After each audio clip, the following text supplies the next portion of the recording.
बेटा आप लोगों को आज जो टॉपिक दिया गया है वो है वैलेंस बॉन्ड थ्योरी।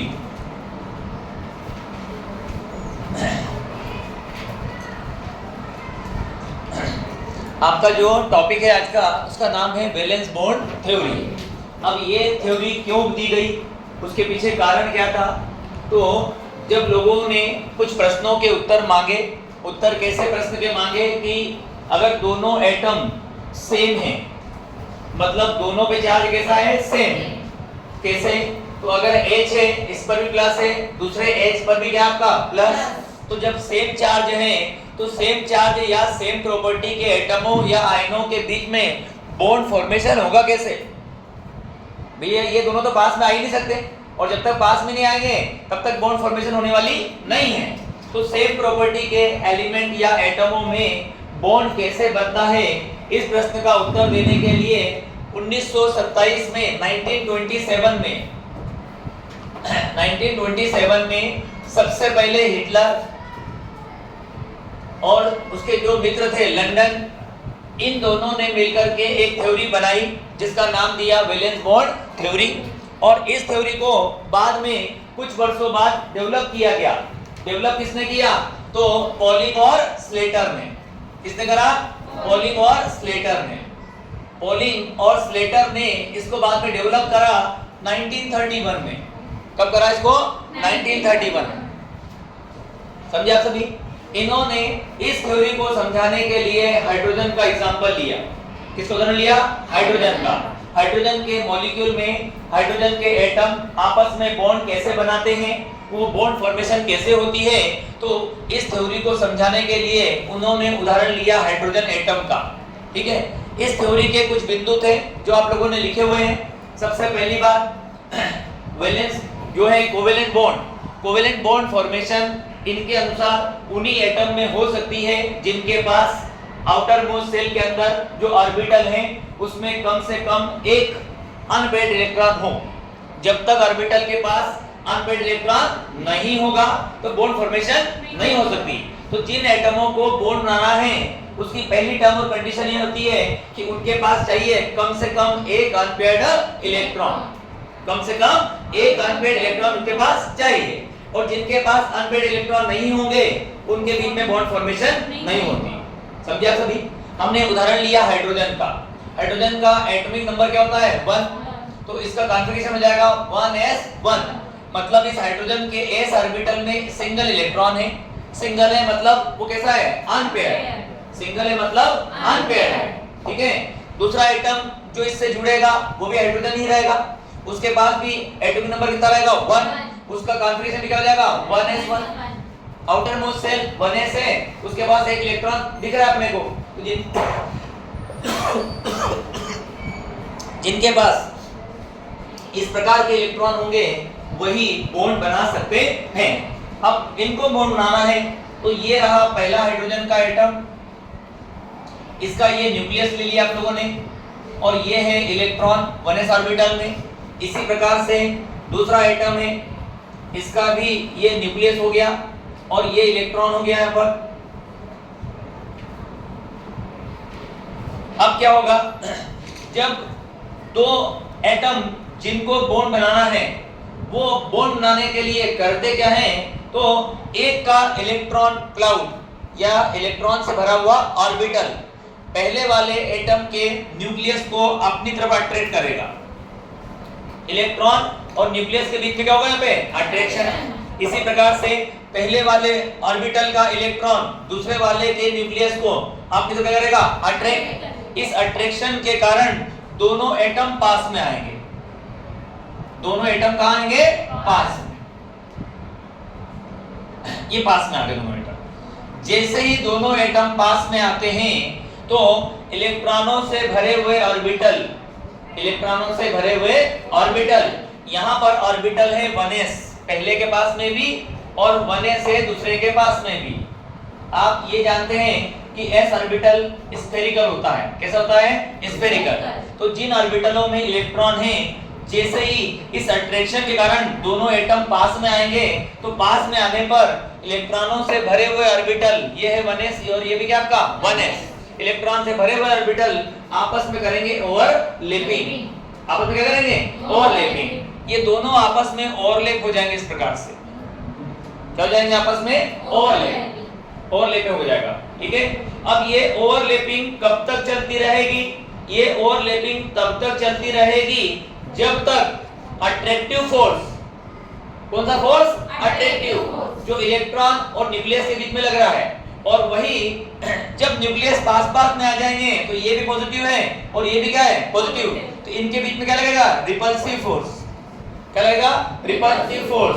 तो ये ओवरलैपिंग तब तक होगी जब तक कि दोनों फोर्स ऑफ अट्रैक्शन और फोर्स ऑफ रिपल्सन दोनों की जो है बैलेंसिंग नहीं हो जाए, दोनों एक दूसरे के साथ में दोनों की वैल्यू बराबर नहीं हो जाए, जब तक अट्रैक्टिव फोर्स और रिपल्सिव फोर्स आपस में इक्वल नहीं होंगे तब तक ये ओवरलैपिंग चलती रहेगी, तब तक ये ओवरलैपिंग चलती रहेगी, समझे आप लोग। और जैसे ही दोनों फोर्स आपस में बैलेंस हो जाते हैं तो बैलेंस होने पर इन दोनों एटम के न्यूक्लियस जिन्होंने आपस में ओवरलैपिंग करी है, इन दोनों एटम के न्यूक्लियस इतनी दूरी पर जाकर स्थित हो जाएंगे, रिपल्सन के कारण दोनों के न्यूक्लियस उस डिस्टेंस पर जाकर के रुक जाएंगे जहां पहुंचने पर इनके बीच में जो डिस्टेंस है वो मैक्सिमम हो, डिस्टेंस क्या हो मैक्सिमम, जब डिस्टेंस मैक्सिमम होगी तो इन दोनों के बीच में लगने वाला जो रिपल्सिव फोर्स है वो मिनिमम हो जाएगा, रिपल्सिव फोर्स क्या आपका मिनिमम, समझे आप लोग। तो ये दोनों फोर्स पहले तो बराबर हुए, बराबर होने के बाद दोनों के न्यूक्लियस इतनी दूरी पर जाके स्थित हो गए जिससे कि उनके बीच में रिपल्सन फोर्स क्या हो गया आपका नेग्लिजिबल, मिनिमम हो गया यहाँ पर। और इस कंडीशन में दोनों न्यूक्लियस के बीच में जो दूरी होती है, जो डिस्टेंस होती है उसे कहते हैं बॉन्ड लेंथ, उसे कहते हैं हम लोग बॉन्ड लेंथ, समझे आप लोग। अब बेटा इस ओवरलैपिंग के कारण क्या होता है, जो एटम्स हैं उनकी एनर्जी कम होती है, इस ओवरलैपिंग के कारण दोनों की एनर्जी क्या होती है कम, और जब एनर्जी रिड्यूस होगी तभी मॉलिक्यूल स्टेबल होगा, जब तक उसमें एनर्जी हाई रहेगी तब तक कोई भी मॉलिक्यूल स्टेबल नहीं होता है। तो ओवरलैपिंग के कारण रिडक्शन होता है किसका, एनर्जी का, किसकी, एटम्स की, जिन्होंने क्या बनाया है बॉन्ड, समझे आप लोग। तीसरी बात उसने कहा कि ये जो ओवरलैपिंग उन्हीं ऑर्बिटलों में पॉसिबल है जिनके पास कम से कम एक अनपेयर्ड इलेक्ट्रॉन है और दोनों के स्पिन अपोजिट है, स्पिन क्या है अपोजिट, कैसे, आपने लिखा 1s1, यहां भी लिखा आपने 1s1, इस ऑर्बिटल में इलेक्ट्रॉन है, इस ऑर्बिटल में क्या है इलेक्ट्रॉन, यहां भी चाहिए एक और यहां भी चाहिए एक, लेकिन एक का स्पिन कहां जाएगा ऊपर और एक का स्पिन कहां रहेगा नीचे, तो इनमें ओवरलैपिंग पॉसिबल है, इनमें ओवरलैपिंग क्या है पॉसिबल। लेकिन अगर आप ये कहो कि एक इलेक्ट्रॉन इस प्रकार का है और दूसरा इलेक्ट्रॉन भी इसी प्रकार का है, क्या इन दोनों में ओवरलैपिंग पॉसिबल है, तो वैलेंस बॉन्ड थ्योरी के अनुसार इनमें ओवरलैपिंग पॉसिबल नहीं होगी, समझे आप लोग। तो ओवरलैपिंग करने के लिए सबसे पहली कंडीशन एक अनपेयर्ड इलेक्ट्रॉन चाहिए, दूसरी कंडीशन उन इलेक्ट्रॉनों का स्पिन भी क्या चाहिए अपोजिट, एक का क्लॉकवाइज और एक का एंटी क्लॉकवाइज, यही बात है वैलेंस बॉन्ड थ्योरी में, यही बात कही गई है वैलेंस बॉन्ड थ्योरी में। सबसे आखिरी बात, इस बॉन्ड की स्ट्रेंथ डिपेंड करती है एक्सटेंट ऑफ ओवरलैपिंग, कितनी हद तक ओवरलैपिंग हुई है, ठीक है, ओवरलैपिंग किस प्रकार की हुई है इस बात पर निर्भर करेगी इस बॉन्ड की स्ट्रेंथ या ताकत, ये बॉन्ड मजबूत होगा कितना, ये डिपेंड करेगा इसके ऊपर ओवरलैपिंग पर, काय पर ओवरलैपिंग पर, समझे आप लोग। तो ये डायग्राम आप लोग बना लीजिए, हाँ जो पॉइंट लिखे उसके बाद डायग्राम बना लीजिए।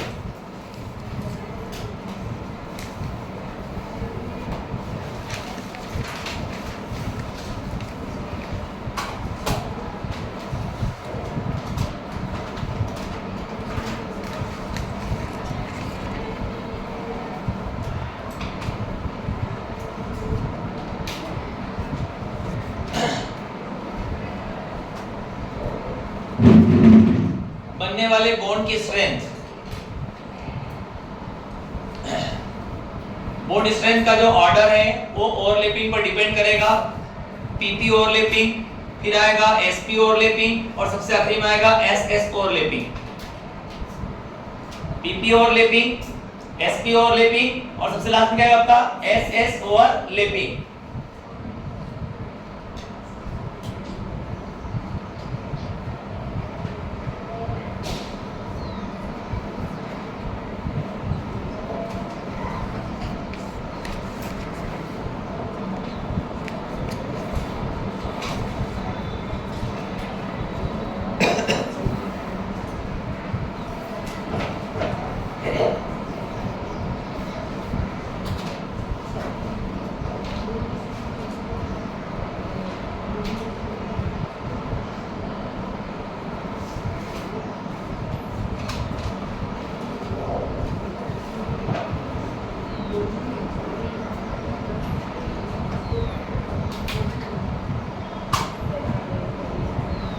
आगे बढ़े, डायग्राम बन गया हो तो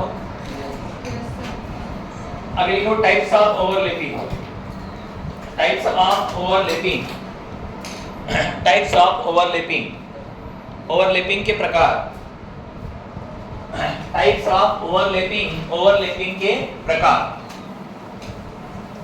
टाइप्स ऑफ ओवरलैपिंग या ओवरलैपिंग के प्रकार की बात करेंगे आप।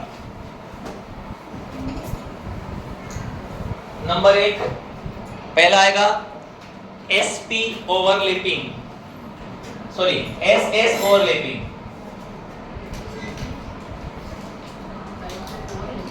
सबसे पहले आएगा ss overlapping. Types of overlapping में सबसे पहले की बात करें हम लोग ss ओवरलैपिंग। ये s ऑर्बिटल है, 1s जैसा हाइड्रोजन में था, इसके पास इलेक्ट्रॉन का स्पिन ऊपर है। ये दूसरा भी 1s ऑर्बिटल है, इसमें भी सिंगल इलेक्ट्रॉन है लेकिन इसका स्पिन क्या है अपोजिट। इन दोनों में ओवरलैपिंग होगी, दोनों आपस में मिलेंगे इस प्रकार से, और इनके मिलने पर बॉन्ड फॉर्मेशन जब होगी तो उस मॉलिक्यूल का ओवरलैपिंग के बाद आकार ऐसा हो जाएगा। ये है 1s के बीच में होने वाली ओवरलैपिंग। चित्र से हम परिभाषा बना सकते हैं बेटा, ऐसी ओवरलैपिंग जिसमें दो s ऑर्बिटल भाग लेते हैं जिनके पास एक एक अनपेड इलेक्ट्रॉन होता है और उनके स्पिन कैसे होते हैं अपोजिट। पीछे वाली बेंच पर दिमाग यहां दौड़ाया करो ना। ऐसी ओवरलैपिंग जो किसके बीच में होती है, दो s ऑर्बिटल के बीच, जिनके पास क्या पाया जाता है unpaired electron with opposite spin. Unpaired electron with opposite spin. तो जब एक s और दूसरा भी s ऑर्बिटल आपस में ओवरलैप करता है तो इस प्रकार की ओवरलैपिंग का नाम दिया जाएगा ss ओवरलैपिंग। ठीक है, और इन दोनों के ओवरलैपिंग से ये जो बॉन्ड बनेगा, इस बॉन्ड का नाम हमेशा रहेगा सिग्मा बॉन्ड। क्या नाम है इसका हमेशा सिग्मा बॉन्ड। ये बॉन्ड क्या रहेगा आपका सिग्मा। और सिग्मा बॉन्ड जो होता है वो ओवरलैपिंग किस प्रकार की होगी, तो ये axis to axis, axis to axis, ये एक्स एक्सिस है, ये भी क्या आपका एक्स एक्सिस, जैसे बनाएंगे आप लोग इस पे एक्सिस इस प्रकार का, ये वाई। अब ओवरलैपिंग इन दोनों एक्सिस के बीच में होगी। ठीक है, एक्सिस टू एक्सिस जब ओवरलैपिंग होती है तो ये एक्सल ओवरलैपिंग कहलाती है। क्या कहलाती है आपकी एक्सल ओवरलैपिंग। और एक्सल ओवरलैपिंग से जो बॉन्ड बनता है उसका नाम क्या दिया जाता है सिग्मा बॉन्ड। उसका नाम क्या देते हैं हम लोग सिग्मा बॉन्ड। लिखो SS overlapping. This overlapping takes place between this overlapping takes place between this overlapping takes place between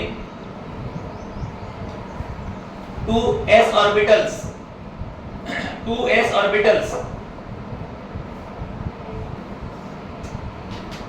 two s orbital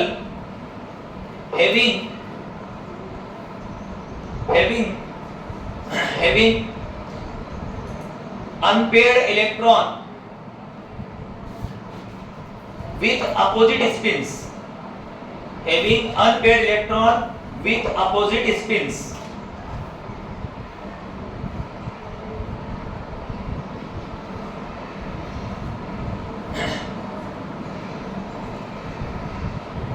In this overlapping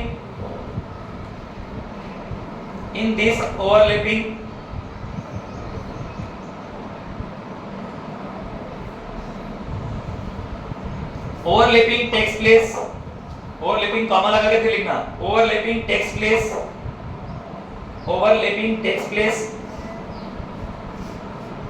along the same axis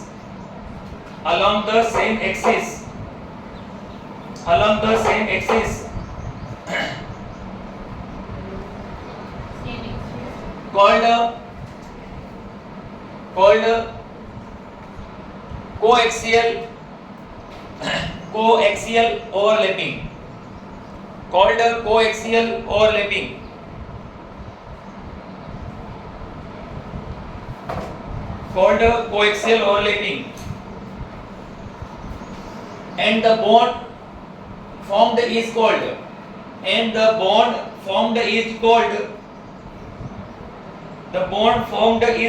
sigma bond.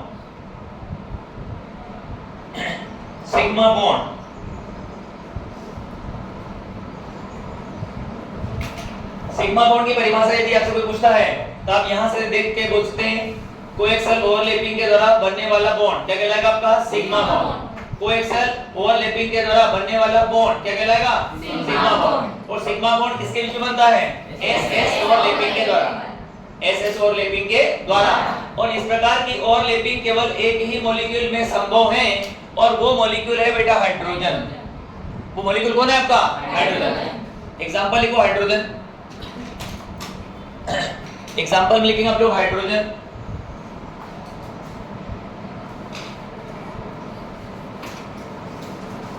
और ये diagram board पे लिखा हुआ है S overlapping का. ये diagram है S overlapping का.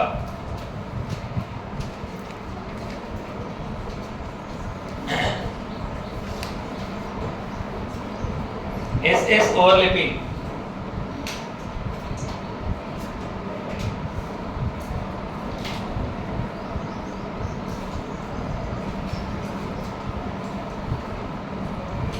S overlapping.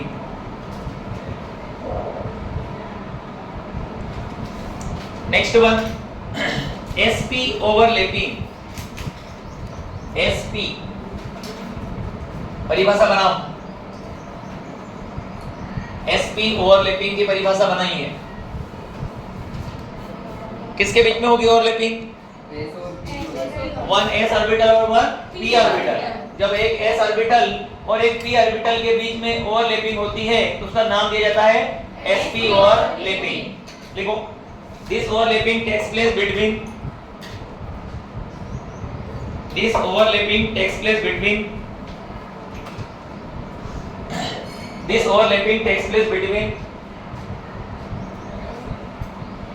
one s orbital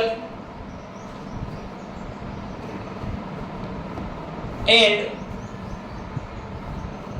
one p orbital. This overlapping takes place between one s orbital and one p orbital. With unpaired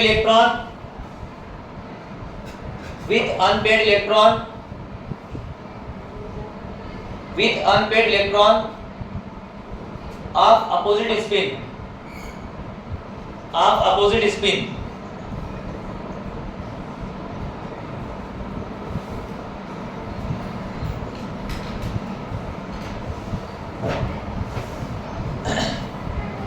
यहां लिखना बेटा आपको. ये है आपका s ऑर्बिटल और ये है आपका p ऑर्बिटल. p ऑर्बिटल तीन टाइप के होते हैं px, py और pz. px, py और pz. अभी s ऑर्बिटल और p ऑर्बिटल दोनों आपस में ओवरलैप होंगे तो डायग्राम किस प्रकार बनेगा. ये अपना s ऑर्बिटल था, इसके साथ में इस p ऑर्बिटल ने ओवरलैप कर लिया. p ऑर्बिटल ने क्या कर लिया ओवरलैप. इन दोनों के ओवरलैप होने से ये वाला जो लॉब है इसको लॉब बोलते हैं हम लोग. पाली. ये क्या है बेटा आपकी पालियां हैं. कितनी पाली इसमें है? दो है. लॉब्स बोलते हैं इंग्लिश में. ठीक है. तो जब दो छोटे छोटे लॉब आपस में क्या करेंगे मिलेंगे तो एक नया लॉब बनेगा जिसका आकार क्या होगा उससे बड़ा. तो जैसे ही ओवरलैपिंग होगी तो ओवरलैपिंग के बाद ये वाले लोब का आकार बड़ा हो जाएगा इस प्रकार का, और इधर वाला जो लोब है वो छोटा रहेगा। यहाँ पर प्लस और यहाँ भी क्या रहेगा प्लस। अब ये एक्सिस है कौन सा बेटा आपका एक्स, और ये भी कौन सा है एक्स। एक्स एक्स के बीच में ओवरलैपिंग हो रही है, कहलाएगी क्या आपकी कोएक्सियल ओवरलैपिंग। क्या कहलाएगा कोएक्सियल ओवरलैपिंग। और ये जो बॉन्ड बनेगा इस बॉन्ड का नाम क्या रखा जाएगा सिग्मा बॉन्ड। क्या नाम है इसका सिग्मा बॉन्ड। तो इस प्रकार की जो ओवरलैपिंग है इसका नाम क्या होता है sp ओवरलैपिंग। इसका नाम क्या हो गया sp ओवरलैपिंग। बनाइए diagram.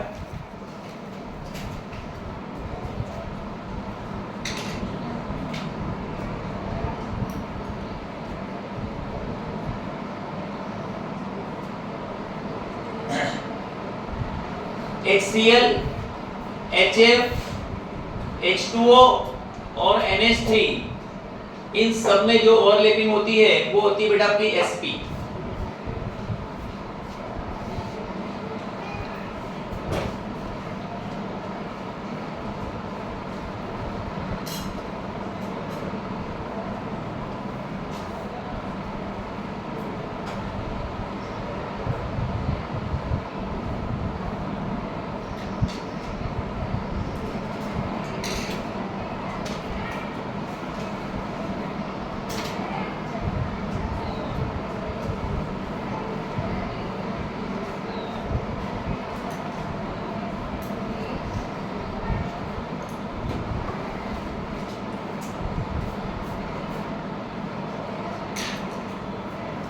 sp overlapping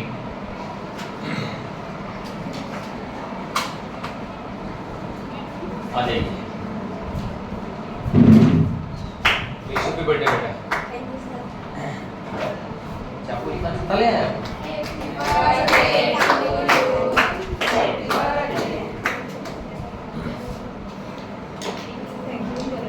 sp overlapping में जो ओवरलैपिंग होती है वो कैसे हो रही है बेटा आपकी एक्सल, कैसे हो रही है आपकी कोएक्सल। और कोएक्सल होगी तो जो बॉन्ड बनेगा उसका नाम क्या रखा जाएगा सिग्मा बॉन्ड।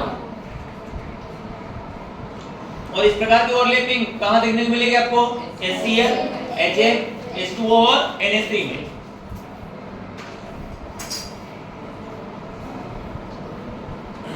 अगला है PP overlapping. PP overlapping, PP overlapping परिभाषा क्या बनेगी